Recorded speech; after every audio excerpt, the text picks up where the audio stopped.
Good evening. My name is Beth Bennett. I'm the Executive Director of the Wisconsin Newspaper Association. I'd like to welcome everyone to the Hall of Fame induction ceremony. It's been a long time since we've all been together, and it's really nice to be back together again in person.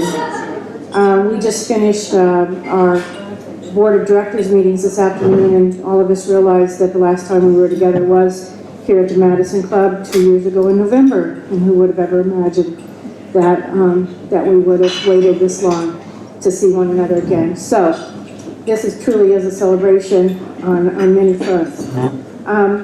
I'd like to acknowledge tonight before we start the selection committee for the Hall of Fame, Carol O'Leary, who is not with us this evening, Dave Zwiefel, and Bill Barth.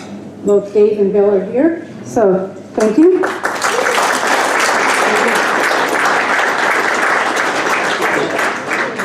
And I would like to thank our supporting organizations for supporting the event this evening. Before we start our dinner, we're going to give a tribute to a real friend of ours. And I feel very privileged to be able to do this evening. I'd like to take a moment to remember an exceptionally good friend of the Wisconsin Newspaper Association and the Wisconsin newspaper industry, Bob Wills. Bob passed away earlier this year after having left an indelible mark on journalism and those who were lucky enough to have collaborated with him or to have called him friends. I first met Bob in 2010 when he attended the WNA Trees for Tomorrow Retreat in Eagle River.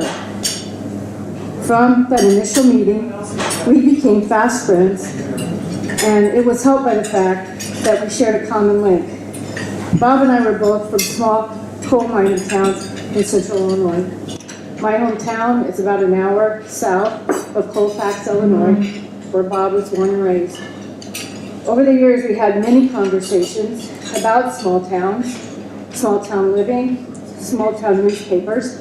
My family owns a group of community papers in central Illinois, and how wonderful life was growing up in a small town in the Midwest. After leaving the Milwaukee Journal-Sentinel, where at the time of his retirement, he served as Vice President of Journal-Sentinel, Inc., Bob retired to a home up north that is located near the Trees for Tomorrow campus in Eagle River. In recent years, he spent the winter months here in Madison. Being in Madison made it possible for the WNA staff to get to know Bob better and to hear directly from him about his convictions and his many professional accomplishments. Being in Madison also allowed Bob to attend WNA events like the Hall of Fame. Many of you probably saw him at I think 2 or 3 years ago at one of our last in-person events. Bob is a member of our Hall of Fame, and he was able to attend the annual conventions and the awards banquets. It was wonderful to have him with us, to join us for events, and to observe how others enjoyed his presence. Unfortunately, I wasn't around when Bob made his mark as an outstanding newspaper journalist, editor, and executive for the Milwaukee Sentinel and Journal. I didn't get to see the fearless pursuit of freedom of information causes and relentless coverage of local government news. The stories are legendary about what a great writer and tough editor he was. But during that time, I was fortunate to spend with him. I got to appreciate the kind of man he was. I got to see how those small town underpinnings provided a foundation for his belief that people matter and that their government should function to serve them. That conviction led him to found the Wisconsin Freedom of Information Council in 1979. And I got to see how those small town roots never left him. Bob cared deeply for people, regardless of their background and persuasion. Bob continued to write a personal column until his death at age 95. And much of his subject matter was about ordinary people, life in Wisconsin, and the beauty of the outdoors. He wrote with conviction and passion, and he wrote with humor. We all loved his dry sense of humor. He saw joy in ordinary things. When Bob died, he asked that Trees for Tomorrow be included in a short list of causes to which people could contribute in support of things that mattered to him. He loved trees, and he felt at home with all the weekly publishers and editors that attended every year. My time with Bob was brief, but it was nonetheless special. I'm honored to be here tonight to pay tribute to an incredibly special man, someone so many of us were fortunate to call our friend. With that, enjoy your dinner. Well, welcome back, everybody. Isn't it great to see real people and not have a Zoom meeting and actually have human flesh? Yay!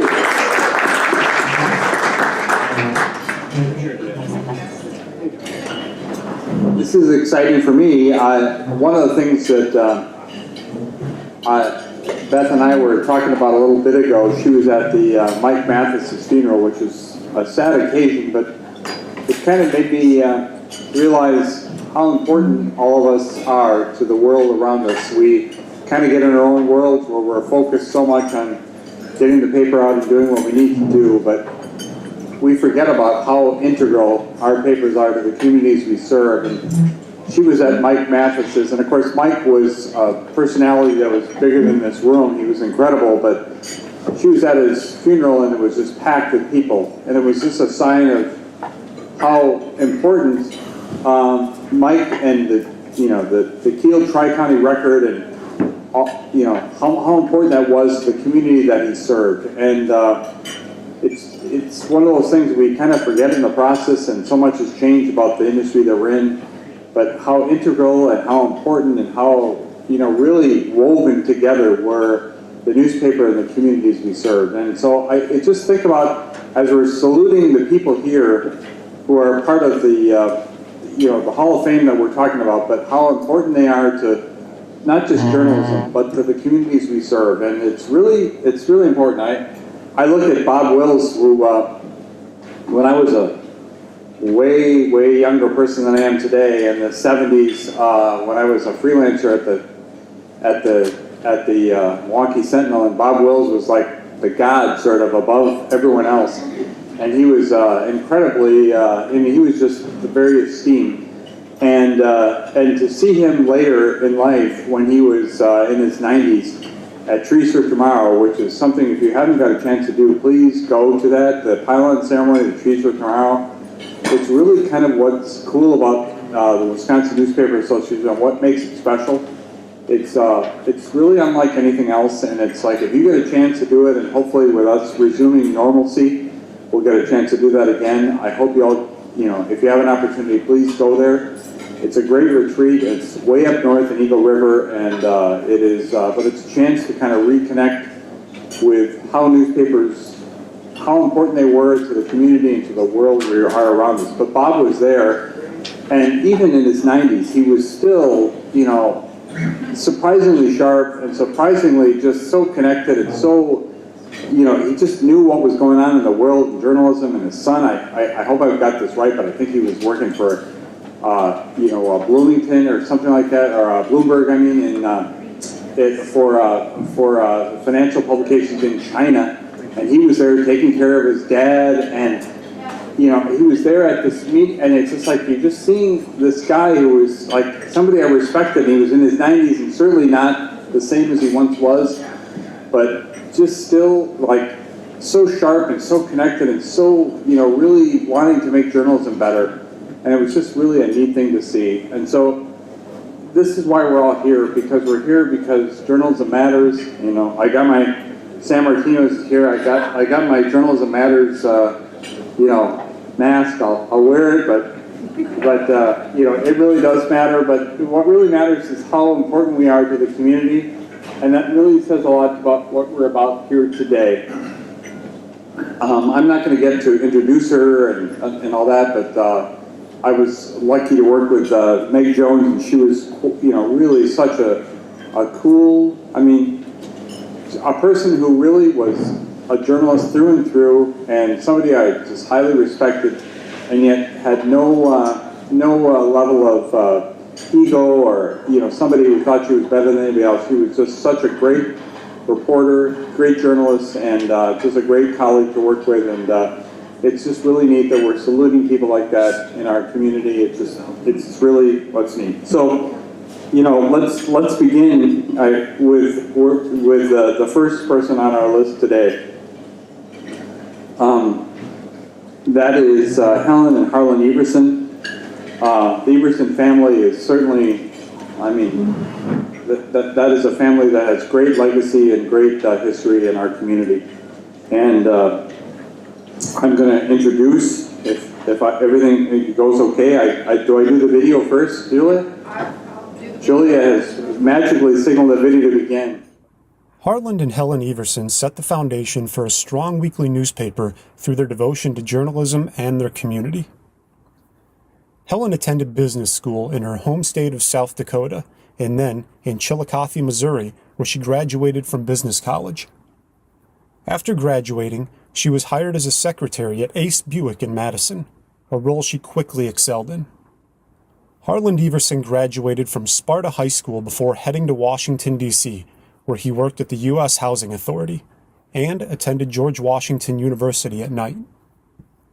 He eventually returned to his home state, where he earned a degree in economics from UW-Madison. He was interested in the newspaper industry and set out to learn more about it. After working in roles from ad salesman to linotype operator, he purchased the Deerfield Independent in 1947. Harlan and Helen first met while attending a local soapbox derby. They married in 1949, and together they purchased the Edgerton Reporter in 1951. Quickly, they built it into one of the most respected and award-winning weeklies in the state. The couple had 2 daughters, Diane and Carol, and continued to operate the family farm while devoting themselves to the newspaper and public service, changing the fabric of their community for the better. Nearly 2 decades after purchasing the newspaper, Harlan was elected to the Wisconsin State Assembly. As his public service role grew, Helen devoted herself to building the newspaper, serving as boots on the ground. The newspaper excelled, winning several state and national accolades. In the Assembly, Harlan was a tireless advocate for rural Wisconsin, family farmers, and the state's small businesses. Upon his death in 1992, he was hailed by the Capital Times as a champion of the people. Helen continued to run the paper alongside her daughter, Diane. She maintained a leadership role even in the final years of her life. She also remained passionate about the Edgerton community, helping create the Sterling North Book and Film Festival, and saving the community's struggling tobacco heritage days. Although Helen stopped driving to the newsroom at the age of 92, she continued to contribute from home, remaining involved in the newspaper until her death in 2017 at the age of 98. I think they asked me to come up here because I'm the only guy old enough to remember Harlan. The first time I met him was in a field on his farm where he was driving a tractor. I was a kid reporter sent to interview the Edgerton newspaper man, but decided to run for a seat in the state assembly. It seemed odd at the time. I fully expected to meet him at the newspaper office in downtown Edgerton. But the reporter had gone to press, and there was work to do on the farm. And since it was getting close to the fall and the upcoming harvest season, there was no time to waste. From the get-go, Harlan struck me as one of the most down-to-earth people that I've ever had the privilege of getting to know. As we said in an editorial that you just saw many years later, when he passed away in the fall of 1992, Harlan was truly a champion of the people. He spent his entire life being that champion. I came to know him best for his 6 terms in the state legislature, where he advocated for the state's farmers and the small businesses that served them. He was a key player in getting the Farmland Preservation Act passed in Wisconsin and helping the University of Wisconsin establish a veterinarian school, known today as one of the best in the country. It was all an extension, after all, of what he was as a newspaper man. When he and Helen bought the Reporter in 1951, He fashioned the newspaper into an award-winning weekly, one of the best in the state, by serving the community as only a weekly newspaper can do. He and Helen directed covers that highlighted and promoted the Edgerton community, involving the paper in many of the community celebrations, and being the leader in making them successful.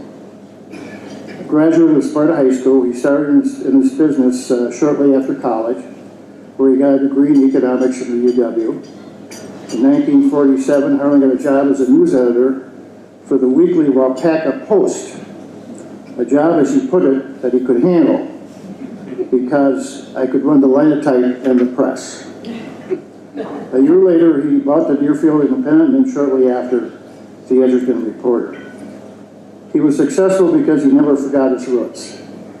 He knew his subscribers, he knew what made his community tick, and he also knew that the newspaper needed to be a leader, that editorial positions could tackle problems and ignite needed change.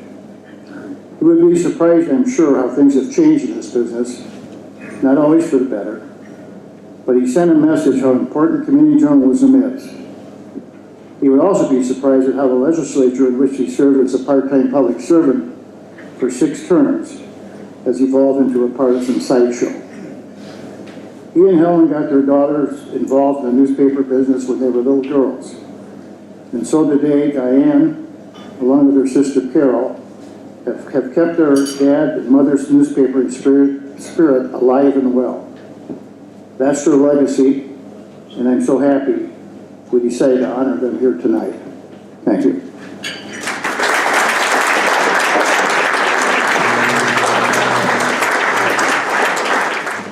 First, I want to thank Dave because you've made Madison and Wisconsin better every day. Sometimes better than we wanted you to, but that's another story. So good evening, I'm James Steinbach, and I'm a TV guy. I know that sounds a bit like a 12-step program for recovering broadcasters, but where's my teleprompter? I don't know how to speak.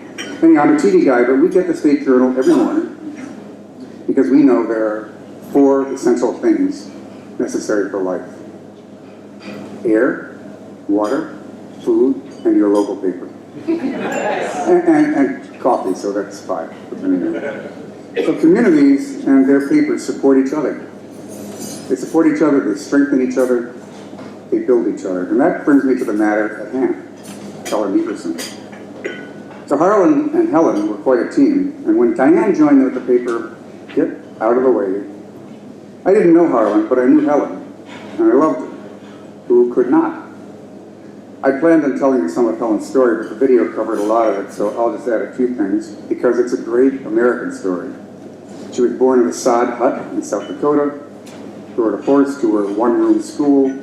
She goes to business college, and in the Depression, she figures that she'll have a better chance in a city than where she was, so she moves to Milwaukee. Doesn't have any luck there, but she lands a job in Madison at Ace Buick, which I think is Zimbrick now, because she is a ferocious typist, and she has a great smile. So when World War II begins, companies start making planes and tanks instead of cars, but Helen's boss gets her a job running a car dealership in Hibbing. Now, you have to understand that Helen was 22 years old, and this is traditionally a man's job, but that was Helen. So Hibbing is really cold, you probably know that. And fast forward a few years, and Helen's back in Madison at Ace Buick. And one fine day, she goes to a soapbox derby, as you've heard, and she meets Harlan. And as Diane says, it was a case of a woman chasing a man until he catches her. Absolutely, Helen. So Harlan had always wanted to run a newspaper, and in 1951, after they were married, they bought the Edgerton Reporter. Now Helen is managing the paper, running the family farm, raising 2 daughters, and so of course Harlan decides to run for the legislature. Why not? So it's more work for Helen. Not that she ever begrudged it. She supported Harlan every step of the way, just as she did Carol and Diane. She was tireless. And as Diane says, Dad didn't make any money until Mom got in the business. Dad had vision and could write, but Mom kept the wheels on. And here's the important part. My mother could make a penny scream. It's perfect. So Helen made things happen. She loved Edgerton, and she made sure the city came alive in the paper. She and Harlan were active philanthropists, not just money. She worked at it. She sold the most roses for the Rotary Mother's Day event, the most golf registrations. That's all Helen. She loved the reporter. She believed in facts, not alternative facts, just plain old facts. Diane tells a story about someone, could have been the mayor, don't remember, coming in to complain about some reporting, and Helen says, "Do you think we just make this stuff up?" So I'm going to quote Dave Zweifel, who said, "I don't think I've ever known a more dedicated newspaper person than Helen. She and Harlan represented the absolute best in our business." Helen also loved to dance. And I'm proud to say that I played a small role in this. I used to run public television, and on Saturday evenings, we had the Lawrence Welk Show. And every Saturday evening, Diane and Helen and Carol would clear the living room floor, to move the furniture, roll up the rugs, and dance. And when someone, this was almost always a young person, or younger than me, would ask me why we still broadcast Lawrence Welk, I would say, well, for Helen, of course. Lawrence Welk is still on public TV, by the way, and somewhere Helen is dancing. God bless her. This is a testament to how women are secretly running the world, but nobody really wants to admit to it. So I think that's her parents, and this is true with Diane as well, and Carol as well. So congratulations, and in honor of your parents, thank you so much. Thank you.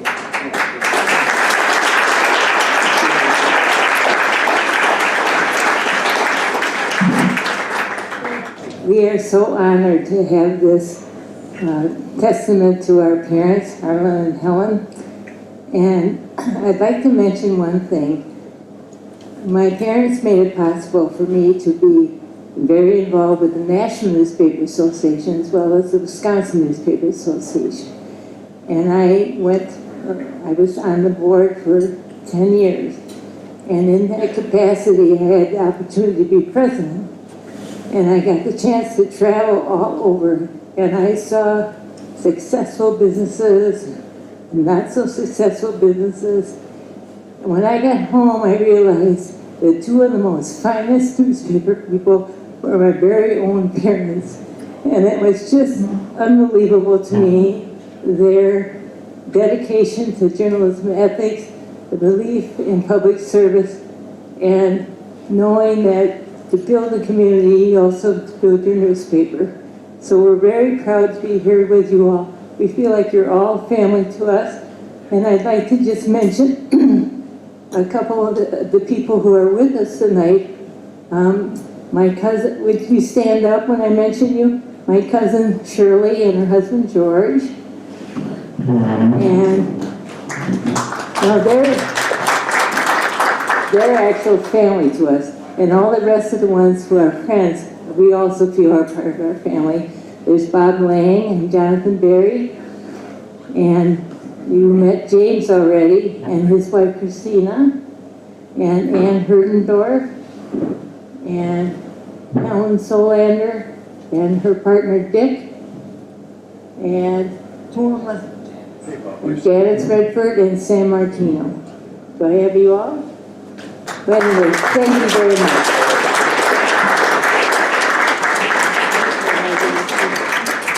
Thank you very much. We also want to thank the WNA for all of the wonderful arrangements. Thank you.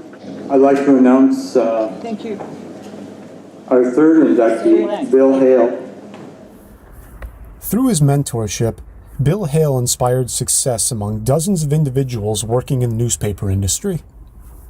A Missouri native, he attended Westminster College and later earned his master's degree in journalism from the University of Missouri. After college, he ran the Pleasant Hill Missouri Times, which received state and national recognition during his tenure. Bill moved to Wisconsin in 1984 and purchased the Grant County Herald-Independent. He built the company on a foundation of strong relationships with local businesses. He was an active member of the community and was a founding member of the Lancaster Community Foundation. He went on to buy the Boscobel Dial, the Crawford County Independent in Gays Mills, the Fenimore Times, and the Tri-County Press in Cuba City. During his career, he was known for always being generous with his time, especially when it came to helping his peers. Once, with a volunteer group, he traveled to Ukraine to help 2 fledgling newspapers. He was skilled in all aspects of operating a community newspaper, committed to journalism, and dedicated to the industry. Beyond his day-to-day duties, he also was active in the Wisconsin Newspaper Association and the International Society of Weekly Newspaper Editors. In 2002, Bill sold his newspaper group to Morris Newspapers Corporation before moving to Florida. He died in 2020 following a long battle with cancer, but remained passionate about newspapering until the end. I'd like to introduce our next speaker, John Ingbritson, publisher of the Morris Newspaper Corporation of Wisconsin and member of the W&A Board of Directors, to say a few words about Bill. I hope he still has those star glasses that he can wear coming out there. Those are pretty groovy. Did some really good speeches tonight. Really hard to follow. Can you hear? So I want to thank the Wisconsin Newspaper Hall of Fame Committee for selecting Bill for such a prestigious honor. He's one of my Hall of Fame people as well. And I wouldn't be standing here right now, having spent the last 36 years in the newspaper industry, without him. He deserved to be recognized for his life and his time as a newspaper publisher, and I'm so grateful for this opportunity to speak on his behalf. Bill was my boss for 17 years, but more than that, he was a friend, a father figure, a mentor, and a patient teacher. In many ways, he was more like a doting parent than a boss. He had his unwavering belief in the sky is the limit for me. And if you haven't had the experience of having a boss who felt that strongly in you, I'm sorry to say you missed out. It's been 19 years since Bill ran the group of 5 weekly newspapers and 2 shoppers in southwestern Wisconsin. But I think of him often, and while I'm not one to look back much and instead focus on the future, the late 1980s, 90s, and the early 2000s have been on my mind since learning of his induction. So let me take you back to 1984 when Bill, his wife Diana, and 7-year-old son Andrew moved to Lancaster from Missouri. He called it Missouri. Bill had been publisher of the Pleasant Hill Times weekly newspaper for 8 years prior to relocating to Lancaster. He had visited Lancaster to explore the market, and he marveled at the manicured lawns, the well-kept homes, and as he drove into the heart of the city, there was a county courthouse with a copper dome in the middle of the square. There were no empty storefronts. He understood that a county seat community is good for business, and he so too was a vital downtown business community. He passed the hospital on his way to the square, and that was another check mark for what he wanted in a community for a weekly newspaper.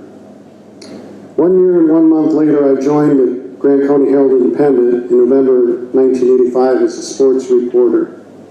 By then, Bill's ex-wife and son had moved to Seattle, Washington, and while his son would visit in the summers, Bill was a single 45-year-old man with no roots to this area.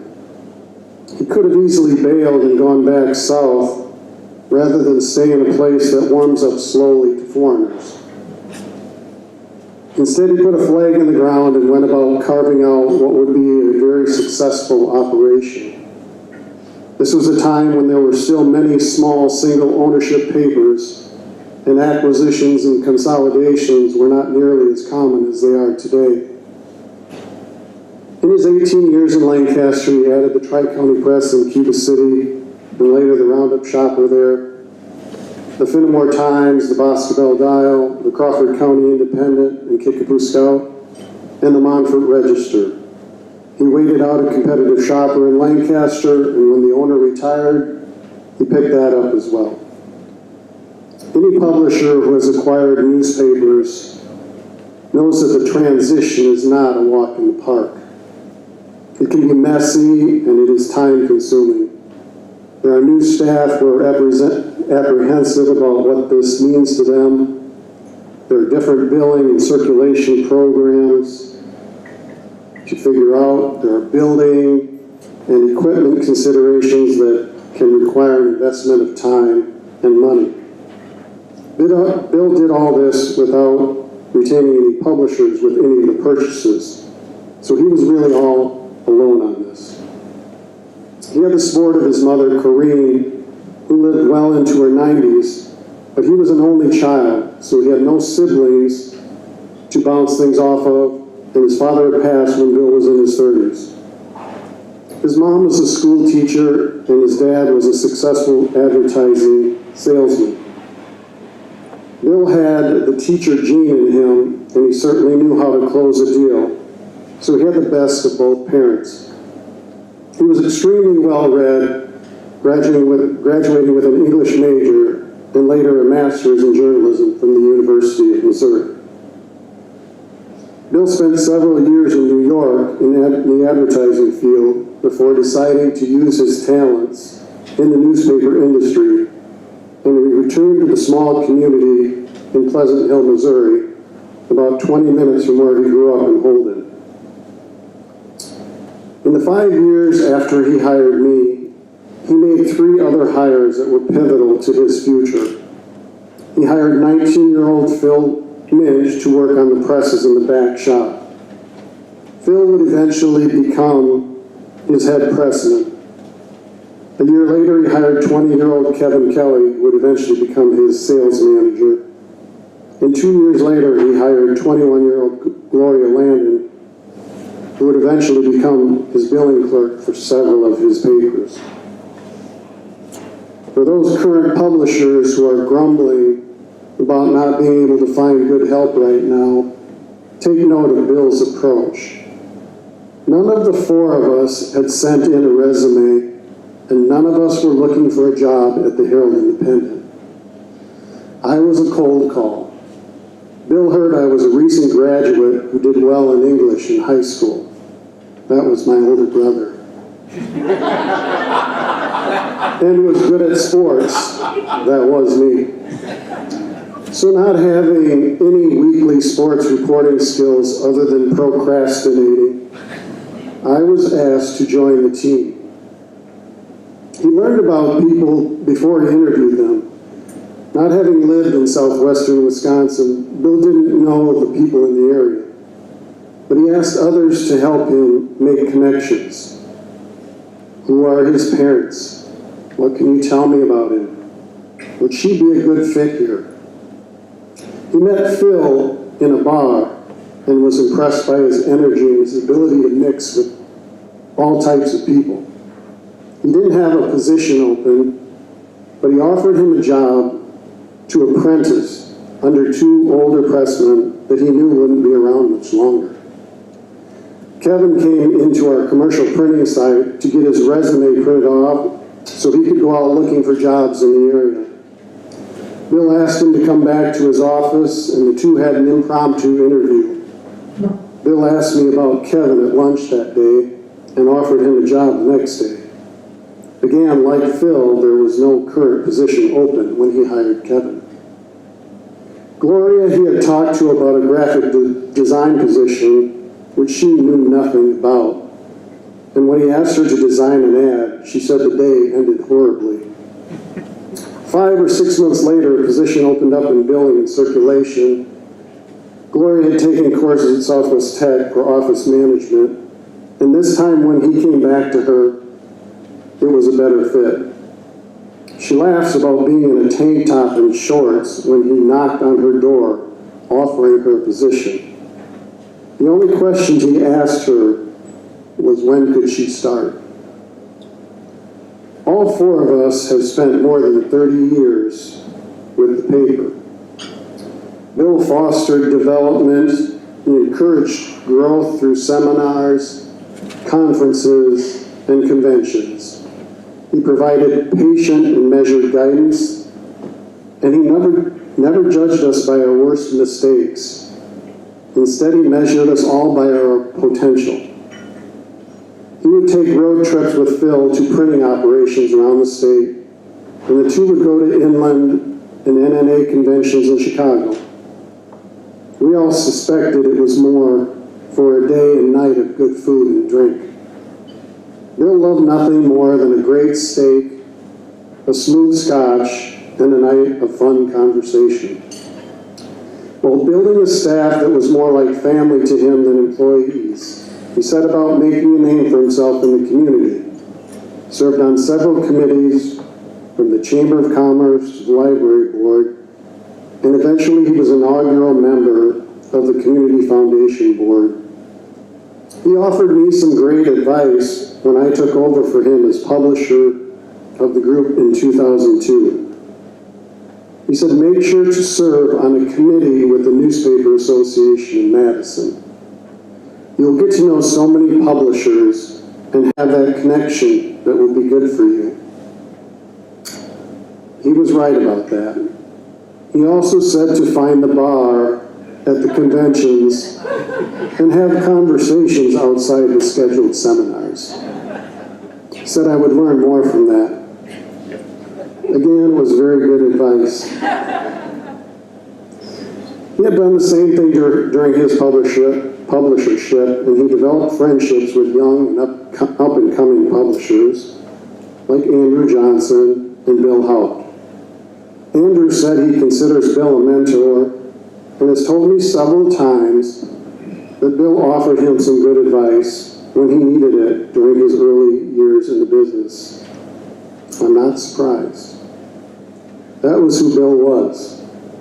He invited Executive Director Sandra George for a boat ride on the Mississippi River and later got to know Sandra's replacement, the Silver Fox, as he called him, Peter Fox. Later on, he would take a trip with other publishers in Wisconsin to Europe and got to know Carol O'Leary. Bill loved to travel, and he had strong connections with foreign exchange students from Uruguay and Germany who had lived with him for a semester, who would remain like family to him. While Bill was an only child, he didn't lead a solitary life. He preferred the company of others and kept a full calendar even after retiring.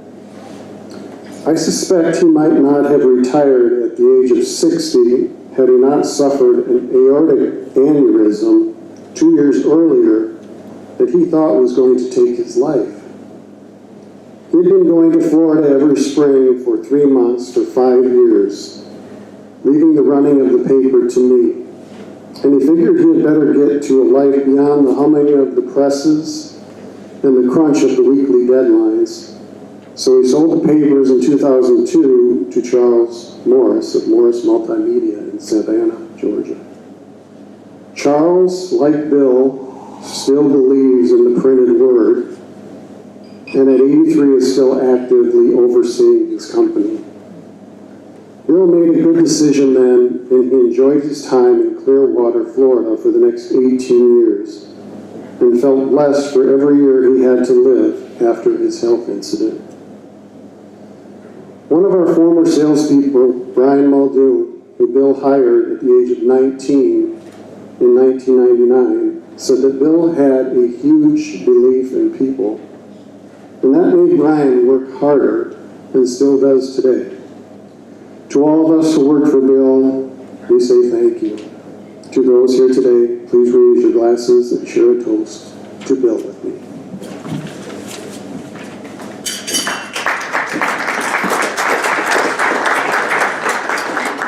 John Ingridson, who you've just heard, is accepting this award on behalf of Bill's daughter-in-law and granddaughter who couldn't attend the ceremony.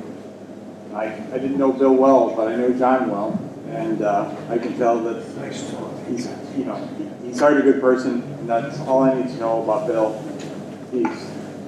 He's quite a legacy he's left behind. So thanks so much.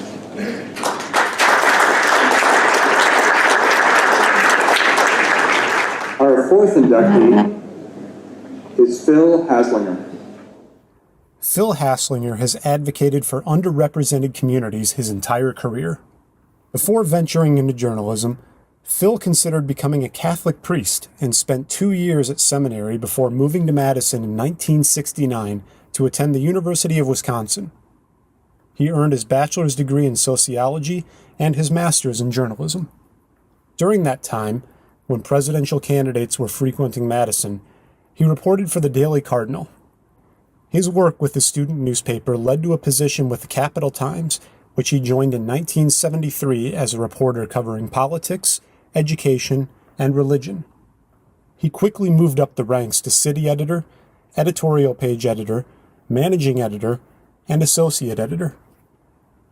Phil wrote about racial disparity in schools, issues surrounding age, like the importance of full disclosure when it comes to a presidential candidate's health status, challenges among the Catholic Church, racism, and the importance of providing shelter to the homeless.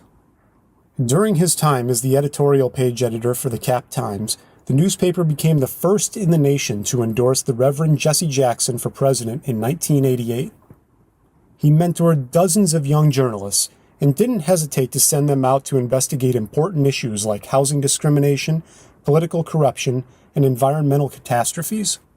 He made a point to prioritize training for Cap Times journalists and frequently connected local students with writing and journalism resources. In 1993, Phil was elected to the National Conference of Editorial Writers and helped bring their convention to Madison several years later. He served as the group's president in 2002. He retired from the Cap Times in 2008, but continues to advocate on behalf of the journalism industry and inclusive communities. He does it through his work as a minister and advocate, and in his role as a member of the board of the UW-Madison Center for Journalism Ethics. First of all, did everyone see that went by that said the last day of the typewriter? Did anybody else see that little line at the bottom there?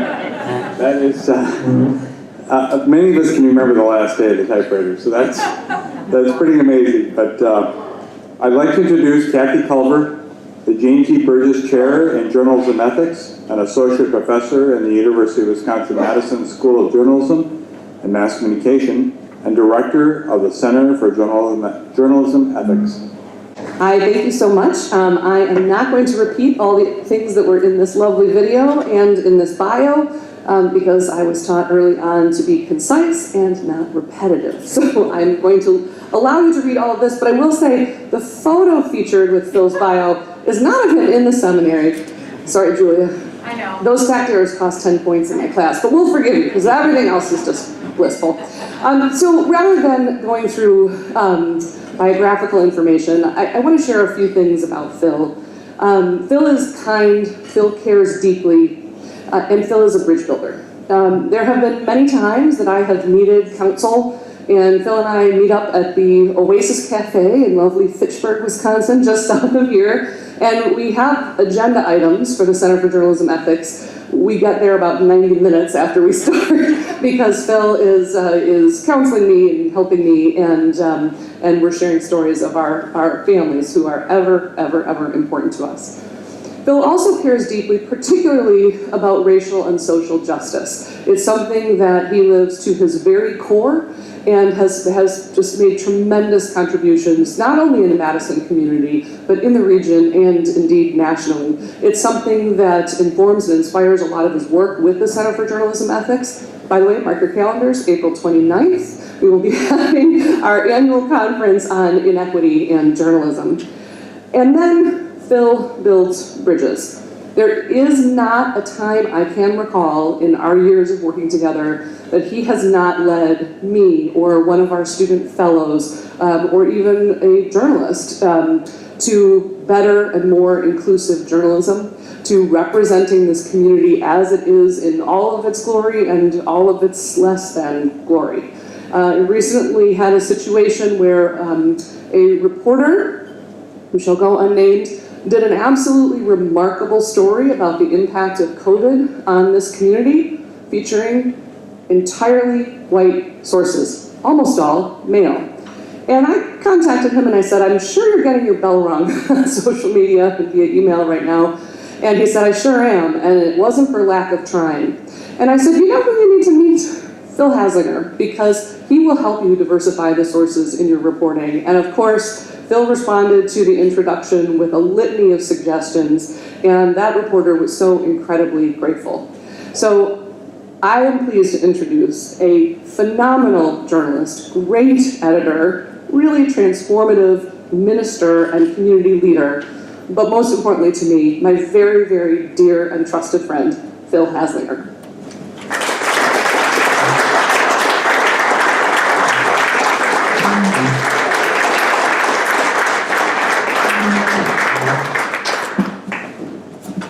First, thanks to Katie for that, not only that beautiful introduction, but also for the nomination for this. I'm really honored to be receiving this.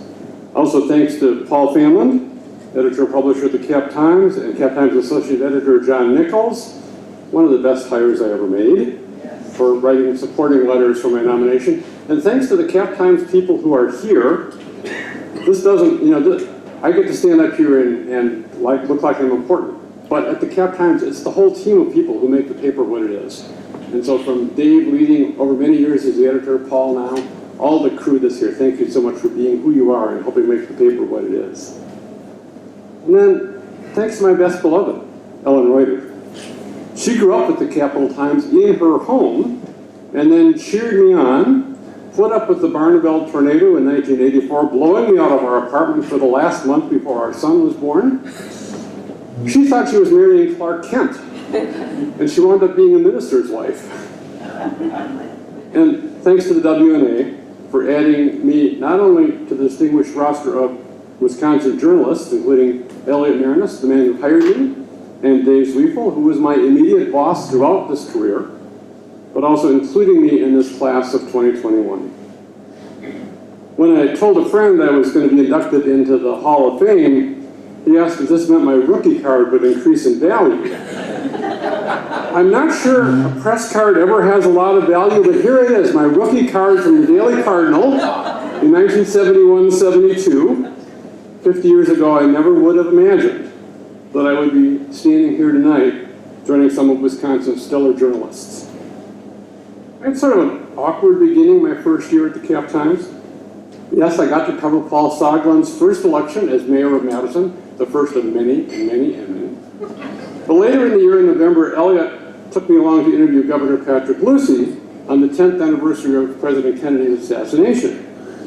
Lucey had been very close to the Kennedy family, and he told some good stories, and I dutifully recorded all of them on my tape recorder, and then went back to the office and discovered to my horror that the governor sounded a lot like Donald Duck. Fortunately, I'd also taken notes, and I quickly constructed a story with a lot of paraphrases. All of us have been through a lot of technological change over the past half century. When I was in journalism school, I had a chance to learn how to use one of the first cathode ray tubes, CRTs, and that taught me how to work on a computer. And when they came to the Cap Times in 1975, I learned a lot in journalism school. And Katie, I learned some other things besides that. That wasn't all. But 20 years later, in 1995, I helped create this new thing called a website for the Cap Times. And I was so proud of that, this became my personalized license plate, TCT Cyber. I'm someone who's really comfortable doing things online, but I still love holding a newspaper in my hands. One of the things I took great pleasure in at the Cap Times is going down to the press room and watching the press start up, increasing its pace like a spaceship taking off. And then once I got to have that classic moment of saying, "Stop the presses." It was on March 30th of 1981 when President Reagan was shot. I was the city editor at the time, and our final edition had just gone to press, and the presses had just started rolling when the news came in. I asked Dave Zwiefel, who was then the managing editor, if we should stop the press, and he said yes. So I picked up the phone and called the press room and said, "Stop the press, the president has been shot." You don't get those moments very often. One other press room story. This is just a secret among us here, okay? It was fun to go down to the lower level of the press and ride on the skateboard-like carts for the rolls of newsprint. I don't think that was improved behavior, but it was fun. As you well know, there's a lot more to this business than technology and fun with the presses. We're in an area where we get labeled enemies of the people. So sometimes I wear this t-shirt with pride, journalism matters, hashtag not the enemy. Last month, the Nobel Peace Prize went to 2 journalists, one from Russia, the other from the Philippines. This is the first time a journalist has been so honored since 1935, and only the 3rd time in the history of the Nobel Prizes. One of those winners is the amazing Maria Ressa from the Philippines, and she said this to Time magazine in October when they interviewed her after the prize was announced. It's a battle for facts. We're at the front line, and it's gotten more dangerous than it has been in the past.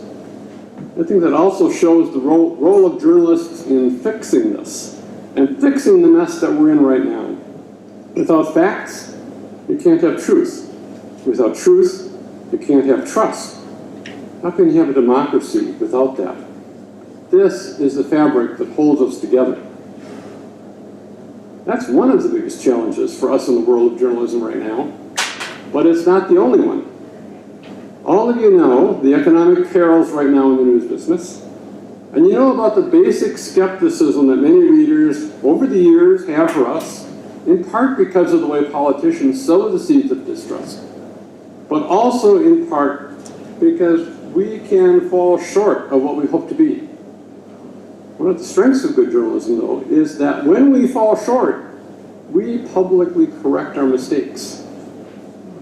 So let me offer a few thoughts on why I have hope in the future of journalism as it evolves to meet the challenges of a new era. Let's start with a documentary that was on PBS Wisconsin this past Monday. It's called simply Storm Lake, and it was about the community newspaper in that northwest Iowa community. It received recognition when its editor, Art Cullen, won the Pulitzer Prize for editorial writing in 2017. While its editorials are powerful, something I surely appreciate, it's also a window into the life of the community, while, as Maria Ressa said, getting at the facts that lead to the truth, that leads to trust, and undergirds democracy. We see that here tonight in the work over the decades of the Edgerton Reporter, where Harlan and Helen Everson spent decades providing a voice and a watchdog for their community, a role their daughter Diane maintains so well now. And I did not know Bill Hale, but his work in southwest Wisconsin surely stands in that tradition as well. There are newspapers all across the nation that are finding ways to meet the challenges of our times. And one of those big challenges, you will not be surprised to hear me say, is the increasing racial and ethnic diversity of our country, and coming to terms with both the good and the bad of our past. I am so glad to be in this class of honorees with J. Anthony Josie. You'll hear more about him in a few minutes, but the fact that in 1916, the year before the Cap Times was founded, he helped start Madison's first black-run newspaper. And he sustained that along with one he started in Milwaukee for a quarter of a century. That is an amazing story. And I'm proud that the early editions of the Cap Times recognized his important role in our community, and that the Cap Times did not shy away from taking on the Ku Klux Klan here in the 1920s, and stood with the civil rights efforts in the 1950s and 1960s, and today it's put a special emphasis on covering the diverse communities and hard racial issues in Madison. I'm glad that during my 3 decades at the Cap Times, I had a chance to continue that tradition of seeking racial justice in our community, and in fits and starts, trying to improve our coverage of the growing diversity in Madison. But of course it was fits and starts. There was a time when I was writing in the spring of 1981 about a local march involving the murder of 20 black children in Atlanta, and I ended quoting someone I described as Bowling Green, president of the Madison NAACP. When Bowling Smith called me the next day, he was not amused by my error or by my ignorance of the local black community. So then we ran one of those very public corrections of the error. I learned not only about double-checking names, but also about the need to spend more time in the Black community and getting to know people. And then on October 3rd, 1995, I learned how out of touch I was with some of the undercurrents of feelings among Black residents in our community and our country. That was the day that O.J. Simpson was acquitted of murdering his ex-wife, Nicole Brown Simpson, and her friend, Ronald Goldman. And like most white folks, I was shocked at the verdict. But when the verdict was announced on the TV in our newsroom, one of our copy editors, a stellar Black journalist named Linda Lockhart, stood up, raised her arms, and cheered. I was stunned. And then I began to ask, why were our perceptions so different? It seems to me that that's a vital characteristic of what journalism needs to do today, to seek out why people's perspectives are so different. That doesn't mean ignoring the facts or challenging deliberate attempts to mislead the public, but it does mean delving into the ways people's views of the world are shaped and then using the power we have to provide places where, in constructive ways, people can see across the barriers that separate us. There are other signs of hope I see for our profession. I've had a chance to get to know some of the students working at the Center for Journalism Ethics, and I'm continually impressed by the passion and dedication they bring to their work. And the Center for Journalism Ethics itself is helping journalists all across the nation grapple with some of the tough dilemmas in our world today. I'm heartened by some of the new models for local journalism that have emerged. There's the creativity of the Cap Times in adapting over the last decade by becoming primarily a digital news source and then bringing the community together in ways to explore current issues. There are newspapers like the one in Little Rock, Arkansas, and Chattanooga, Tennessee, that are giving subscribers iPads and training them how to use them to replace the printed paper during the week. The Salt Lake City Tribune has switched to nonprofit status.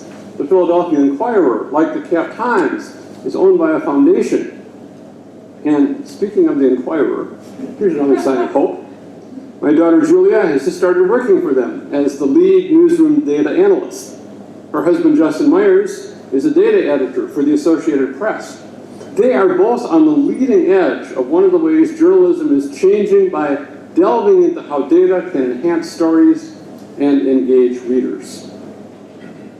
Now, given my dual status as a journalist and a preacher, I'd like to end with the recent words of one of the world's current great spiritual leaders, Pope Francis.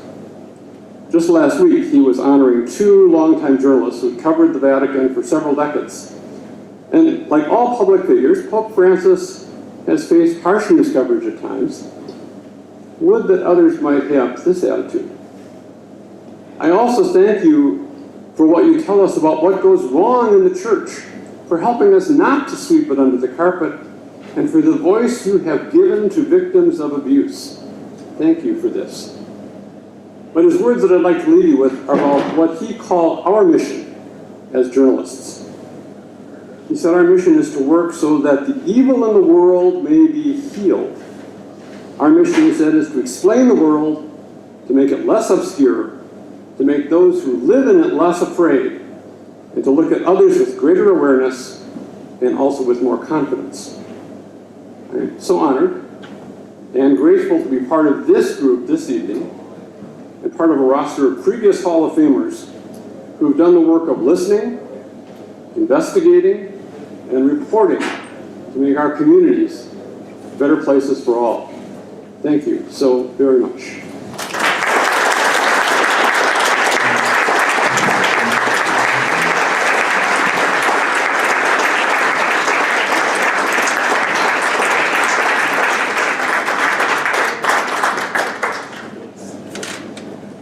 Just want to say, if you look at my little mask here, thanks to San Martino, Journalism Matters, that goes right along with what he's saying. It does matter, so thank you for all you do, and thank you, Phil, for all you've done to make journalism a better thing and the communities around us better. Thank you so much. Thank you so much. Thanks.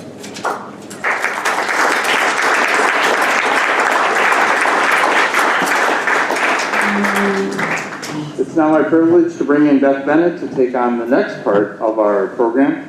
Beth's the Executive Director of the WNA, who needs no introduction, but I'm giving one anyway, so thank you, Beth. And now it's time for us to induct Meg Jones into the Wisconsin Newspaper Association Hall of Fame. Meg Jones was known as the heart and soul of the Milwaukee Journal-Sentinel newsroom for more than 2 decades. She was born in Rhinelander to Carol and John Walter Jones, a World War II veteran. From an early age, she loved writing, reading, and history, and always wanted to be a journalist. Unlike many children with early career plans, her passion never wavered. Meg went on to attend the University of Wisconsin-Madison, where she earned her bachelor's degree in journalism and history. While at the university, she also played drums for the school's renowned marching band and was a member of the crew team. After graduating, Meg landed her first journalism job at the Marinette Eagle-Star.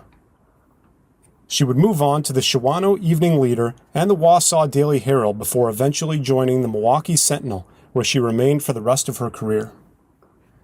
Meg was committed to storytelling, and through her sincerity and natural curiosity, she forged genuine connections with everyone she interviewed. The same touch extended to her colleagues and to the young interns she mentored and celebrated. Meg was a general assignment reporter who developed an expertise in covering veterans and the military. Over the course of 11 years, she was embedded 8 times in the Middle East. Her passion for covering the troops was evident in her work, and in her ongoing correspondence with the many soldiers and their families who she interviewed over the years. She also authored a book, World War II Milwaukee, which told stories from the home front during the global conflict. Meg was part of a Journal-Sentinel reporting team named a Pulitzer Prize finalist in 2003, and was honored by the Milwaukee Armed Forces Week Committee for her work covering the armed forces. She was named to the Milwaukee Media Hall of Fame in November 2020, and after her death last year from pancreatic cancer, she received a Distinguished Service Award from the UW-Madison School of Journalism and Mass Communication. Her colleagues are still working hard to make sure her legacy is never forgotten. Just last week, they launched the Meg Jones Scholarship Fund, which aims to support the next generation of Wisconsin journalists. Now I'd like to introduce George Stanley, who will give remarks on behalf of Meg. George is the editor of the Milwaukee Journal-Sentinel. He's the regional editor of the USA Today Network, Wisconsin, and he's a member of the Wisconsin Newspaper Association Board of Directors. You can see from those pictures, in every single one of them, there's this big smile. And that's Meg Jones in a nutshell. I mean, the joy that she brought to life and to her job was evident every day in that smile. And that's what we all are remembering and actually struggling with the absence of in our newsroom. I was assigned by some of our reporters to write a column about Meg last week because they put together a scholarship fund at the Milwaukee Press Club. And last week was Veterans Day. And Meg was the best military reporter I think we've ever had in the state. And she had this passion for covering Wisconsin troops. And so I wrote a Veterans Day column, and as I was doing the work to write the column, it became evident really early that the best way to tell Meg's story was with her own words, because she was such a beautiful writer, and she is such a profound storyteller about our veterans. So most of the column was excerpts of Meg's own writing. And the response to that was tremendous from our readers and to the press club. So they've already had 137 donations to her scholarship fund for the UW-Madison Journalism Scholarship in her name. From everyone from a general to a nun, sending in their contributions. One of my favorite, they also sent lots of notes. One of my favorite came from a lady named Judy from Amherst, who wrote that Meg's stories, she went to all the links and she read the actual stories, not just the excerpts. And she said that Meg Jones touched my heart deeply. It's so seldom that words are written to bring the stories to you in a heartwarming way. Meg Jones definitely had that gift. And then she talked about how Meg's stories blessed her soul. It was just beautiful. But the best story I heard after the column came out was a new one that I hadn't heard before from an old friend. Bill Jans, great columnist for the Milwaukee Sentinel and the Journal-Sentinel for decades. Legendary reporter who worked side by side with Meg for many years. Bill's been retired for a long time now, but he sent me a note about his last letter from Meg. Meg became very close friends with many people in the newsroom, including both Bill and his wife Bernie. And every year, Bill said, she would send them a 5 or 6 page, single-spaced, typewritten letter, just catching up with things and letting them know how things were going with her. The last letter they got was in May 2020, which was about 6 months before Meg got sick and was diagnosed with pancreatic cancer. It was the last letter he received. 5 pages in rainbow colors, Bill said. In it, she wrote about her coverage of the awful shootings in Miller Brewery, basketball, Shakespeare, watching 2 people kiss seemingly forever in Paris, Da Vinci, her 3-week trip to the Ukraine with side visits to Paris and London. She wrote about the Bucks playing the Hornets in Paris. As you know, she could do anything, and she wrote a story about the Bucks there and even helped with a video of the press conference. Meg liked to find ways to have her vacations paid for. And she traveled across the world, and she somehow found ways, oh, the Bucks are in Paris. I could do that as a freelancer for you guys, and while I'm on vacation.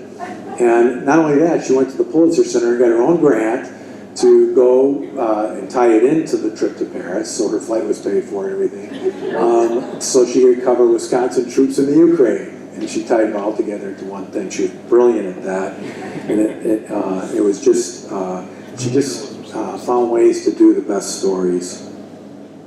So as she was telling Bill about that year and all the things she had done, she typed something else into that letter after telling him all the usual types of things. And this is why I'm talking about this tonight, because I think this describes Meg Jones like nothing else. I thought of you last week, Meg wrote, while I was driving my mom's car from Austin, Texas to Oak Creek. I stopped in Oklahoma City to visit the Bombing Museum and the memorial. It was a beautiful sunny day, probably much like the day of the bombing. And I noticed the trees were just starting to bud, with tiny green leaves not yet unfurled. The memorial in Oklahoma City consists of acres of empty chairs with names on them. Each chair has the name of a victim of the bombing from 1995. They killed 168 people. One of those people was Bill Jans' niece and goddaughter, Robin Huff, who was 7 months pregnant with her first child.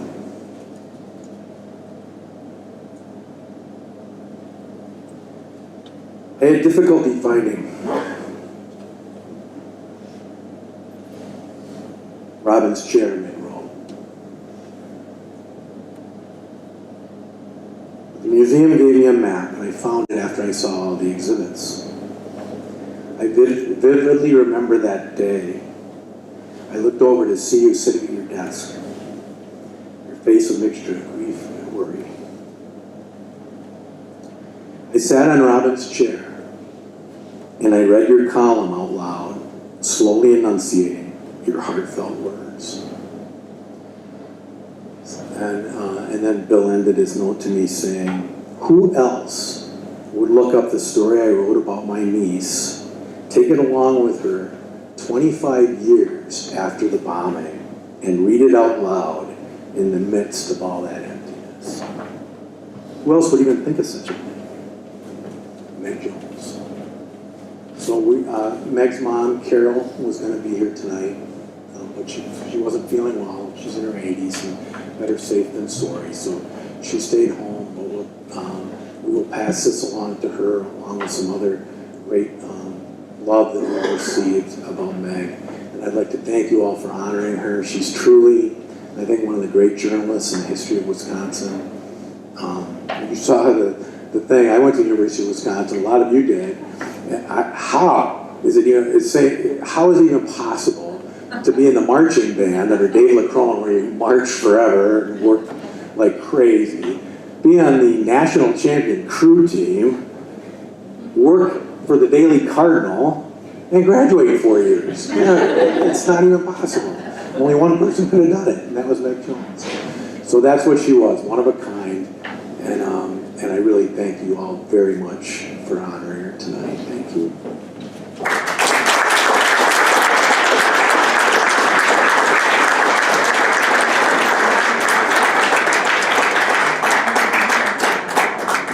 Thank you, George, and thank you for receiving the plaque on behalf of Meg's mom. We're sorry that she couldn't be here with us this evening. As the stewards of the Wisconsin Newspaper Association Hall of Fame, the staff, we felt that it was really important for us to start to look back into our history up to this point. Recipients have been individuals that we've honored moving forward since its founding. And so these final two recipients are individuals that we have identified that we truly believe should be inducted into our Hall of Fame. And I would say to you, when you look at the Hall of Fame and what it means to our industry, take a look at the names, the photos, the names in the program, and see that there are generational connections, and that there are spouses that are in the Hall of Fame. And so it's a very emotional and very personal thing for the association to honor these individuals. So with that, we will induct our next recipient, which is J. Anthony Josie. Editor of Wisconsin's first successful black newspaper, Jarius Anthony Josie was born on January 6, 1876, in Augusta, Georgia. After completing high school there, he moved to Atlanta, where he co-edited the Atlanta Independent and studied at Atlanta University. In 1905, after graduating, he married Chestina Carmichael, and they moved to Madison, where Josie enrolled in law school and became one of the first African Americans to attend the University of Wisconsin Law School. He launched the Wisconsin Weekly Blade in 1916. It was the first black newspaper in Madison and one of the earliest in the state. As co-editor of the newspaper, Josie took a position on almost every issue of importance to the black community in Madison, and later in Milwaukee. He fought against segregation and discrimination, and played an important role in exposing inequity in Wisconsin and across the country. Josie purchased the Milwaukee Enterprise in 1917 and merged the two papers, becoming the sole editor and publisher of the Wisconsin Enterprise Blade. He moved to Milwaukee years later, where he continued to challenge racial stereotypes in the mainstream press, as well as social and economic discrimination. He championed black businesses and played a pivotal role in several local election campaigns. Josie's reputation as an economic and political force continued to grow, with his influence reaching even the highest level of government. Josie conferred with President Herbert Hoover on racial problems in 1929, and was named to a congressional commission created to erect a national memorial to African Americans. The memorial was never built, and the Great Depression caused the Enterprise Blade to suffer from ever-declining circulation and revenue. The newspaper folded in 1944, but Josie continued to serve his community. He started a real estate business that catered to potential homeowners of color, and won unofficial election as mayor of Bronzeville, a term commonly used to describe the segregated communities of color. When he died 12 years later, 2 funerals were held, one in Madison and another in Milwaukee. A pioneer of Wisconsin's black press, J. Anthony Josie served as an outspoken champion for equal rights and an inspiration for many. Let's give a round of applause.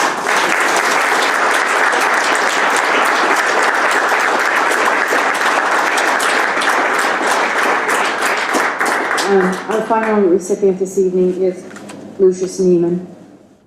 Lucius William Neiman, founder of the Milwaukee Journal, was born in Sauk County, Wisconsin on December 13, 1857. When his father died 2 years after his birth, he was sent to Mugwanago to live with his grandparents. At the age of 13, he left home and school and headed for Waukesha, where he found work as a printer's devil for the Waukesha Freeman. He quickly became fascinated with newspapers. In 1871, after having learned to set type, he got a job in the composing room of the Milwaukee Sentinel. His boss was so impressed with his workmanship, he encouraged him to consider a career in writing. The suggestion prompted him to enroll at Carroll College in Waukesha. During that time, he began writing for the Milwaukee Sentinel, and after a year and a half, left college to accept a reporting job with the newspaper. It wasn't long before he was city editor, and, in 1880, he moved to Minnesota for a job as managing editor at the St. Paul Dispatch. Less than 2 years later, he returned to Milwaukee to accept the same position with the Sentinel. But after the newspaper was taken over by Republican Party bosses who he didn't trust, Lucius walked out. He went on to purchase his own paper, the Milwaukee Daily Journal, a struggling 4-page campaign sheet that was less than a month old. In his first issue after taking control, Lucius made his philosophy clear. He wrote, "The journal will be independent and aggressive. It will be the people's paper." He ran the paper from a single desk with just 100 square feet of office space. He was the publisher, editor, circulation manager, and typesetter. Under his leadership, the journal stood up to his initial promise. Recognizing the threat posed by German propaganda during World War I, he employed a special editor to focus on foreign interference and translate propaganda materials.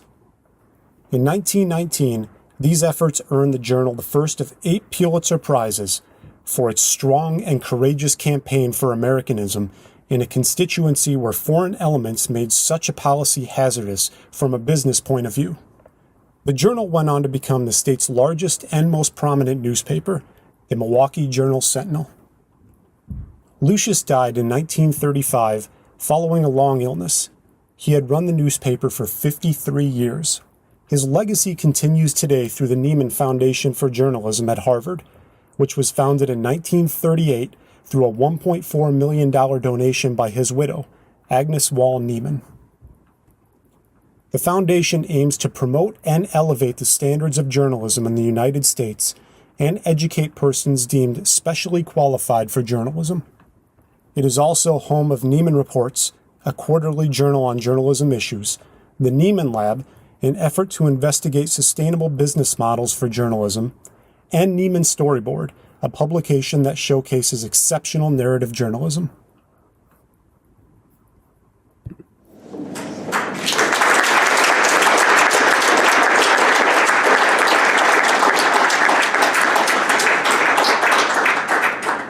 With our final induction, that concludes the 2021 class of the Wisconsin Newspaper Association Hall of Fame.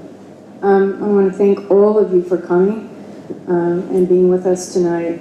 And I'm sure that you all feel, whether you're actively involved in the newspaper industry or you're friends of ours who know us and understand people that are involved in the newspaper industry, just how emotional an evening like this is for all of us. So thank you all so very much for coming, and we'll see you next year for our 2022 program. Thanks.